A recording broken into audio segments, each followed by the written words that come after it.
Hello everyone, welcome back to my channel.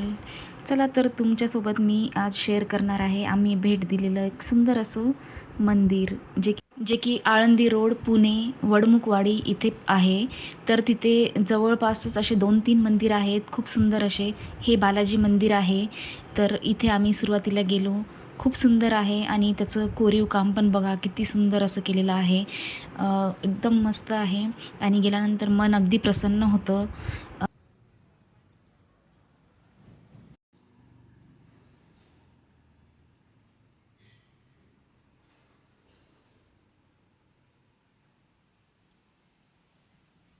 बालाजींची मूर्ती बघा किती सुंदर आहे आणि कोरीव काम बघा मंदिराचं किती सुंदर आहे. तर असं आम्ही दर्शन घेतलं बालाजींचं.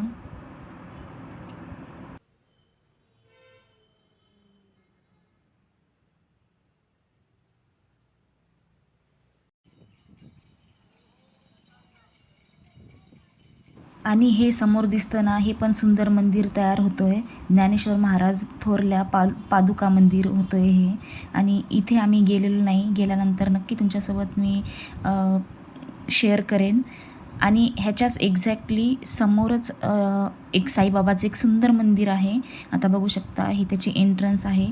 इथे खूप मोठा एरिया आहे हा मंदिराचा.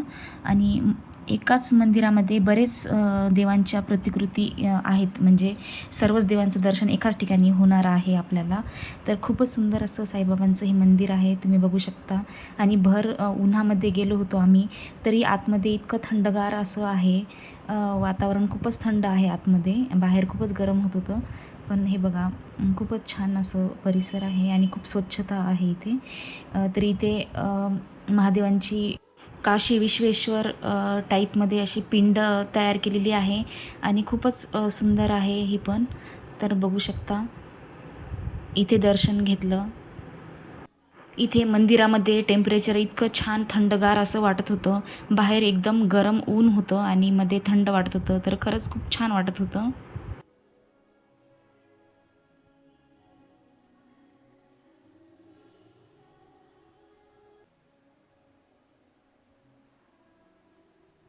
तर तुम्ही आता बघू शकता किती भव्य दिव्य असा हा साईंचा दरबार आहे.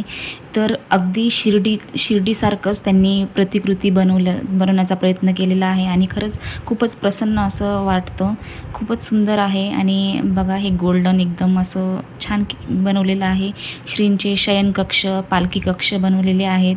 आणि जसं शिर्डीला अखंड धुनी आहे, त्याचप्रमाणे इथे पण अखंड धुनी प्रज्वलित केलेला आहे, जो की शिर्डीच्याच अखंड धुनीमधून अग्नी आणून 2012पासून हा प्रज्वलित केलेला आहे. तेव्हापासून तो आहे, म्हणजे 2012पासून तो अखंड पेटत आहे.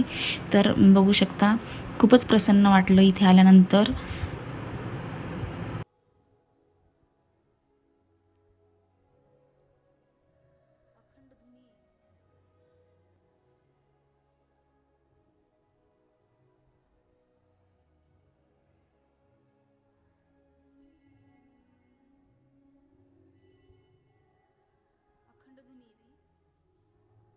हे बघा अखंड धुनीचं तेजस्वी असं प्रकाश. तर आता बाहेर आल्यानंतर इकडे प्रसादालय पण आहे. म्हणजे महाप्रसाद जो की टोकन घेऊन आपल्याला मिळेल. तर त्यामध्ये बऱ्याच व्हरायटीचे पदार्थ अवेलेबल आहेत. थाळी आहे, ब्रेकफास्टचे पण पदार्थ आहेत, जसं की साबुदाणा खिचडी, शिरा, उपमा, पोहा, इडली, डोसा वगैरे असं टाईपचं पण आहे. आणि प्रसादामध्ये मोतीचूर लाडू, नारळ बर्फी पण आहे. मोतीचूर लाडू आम्ही घेतले होते, एकदम टेस्टी आहेत आणि तुपातले आहेत आणि खूप टेस्टी आणि एकदम ताजे असे आहेत. तर तुम्ही पण अवश्य भेट द्या आणि ह्या प्रसादाचा आनंद घ्या. तर इथे गणपतीचे पण दरबार केलेला आहे आणि इथे अष्टविनायक मंदिरांची स्थापना केलेली आहे. म्हणजे एकाच ठिकाणी आपल्याला अष्टविनायक दर्शन पण होऊन जाईल आपलं. तर बघू शकता किती सुंदर असे मंदिर गणपतीचे तयार केलेले आहेत. खूपच प्रसन्न असं वाटलं आल्यानंतर. आणि मंदिराचा परिसर एकदम स्वच्छ आहे आणि एकदम थंड आहे. ह्या उन्हाळ्यामध्ये पण इतकं थंड असं जाणवत होतं इथे. इथून अजिबातच निघावंसं वाटत नव्हतं आणि खूप मोठा एरिया आहे. खूप छान असं आहे. तर अवश्य भेट द्या तुमच्या फॅमिलीसोबत. तर तुमची फॅमिली पण खूप खुश होऊन जाईल. तर बघा, असे अष्टविनायक ह्या साईडला 4 आणि ह्या साईडला 4 असे गणपतींचे स्थापना केलेली आहे.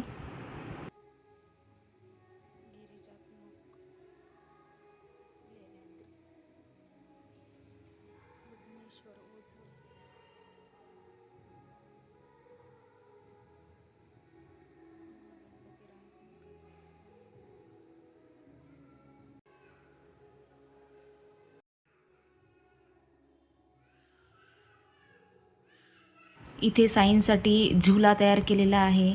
तर छान वाटलं.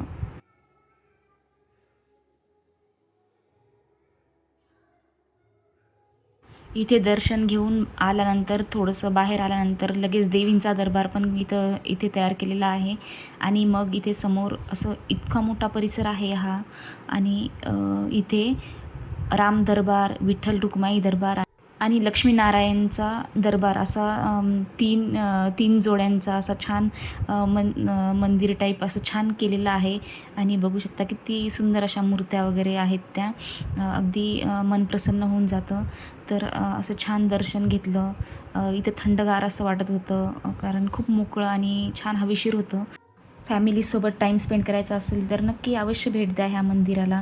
आणि मंदिर कसं वाटलं ते नक्की कमेंट करून सांगा. आणि हा व्हिडिओ आवडला असेल तर नक्की लाईक, शेअर आणि कमेंट करा आणि चॅनलला नक्की सबस्क्राईब करा. Thanks for watching.